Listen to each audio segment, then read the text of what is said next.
राम्रो ब्याट किनिसके पश्चात त्यसको चाहिँ नि केयरिङ गर्न पनि त्यतिकै आवश्यक छ। केयरिङ गर्दाखेरि भनेको मिन्स के हो त, यसलाई चाहिँ नकिङ गर्ने केले नयाँ ब्याटमा चाहिँ जहिले पनि नकिङ गरेको एकदमै राम्रो। नयाँ ब्याटमा चाहिँ स्ट्रोकको लागि हामीले नकिङ गर्नुपर्ने हुन्छ।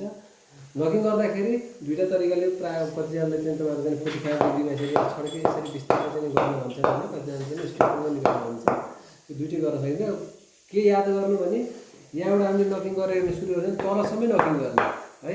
अनि यो एजहरूमा पनि नकिङ गर्ने, किनभने अब बलरको कतिपय ब्याटहरूमा चाहिँ देख्नु होला बलरको स्पिड 140, 140, 150 को स्पिड फेस गर्दाखेरि नयाँ ब्याट पनि यहाँ आएर टुक्रिन्छ।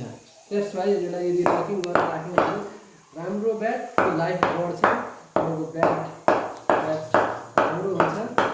त्यही भएर सिरियल माथिबाट तलसम्म तलैसम्म हामीले चाहिँ नकिङ गर्नुपर्ने हुन्छ। सँगसँगै यो एजेसहरू पनि नकिङ गर्नुपर्ने हुन्छ है। यो रेगुलर हामीले चाहिँ नकिङ गर्नुपर्छ। त्यसलाई चाहिँ मिनिमम पनि 1 घन्टा नकिङ गर्नु होला। यस्तो ह्यामरले, त्यस्तो ह्यामर छैन लेदर बलले पनि नकिङ गर्न सकिन्छ है। यहाँबाट यहाँसम्म नकिङ गर्नुहोस् है।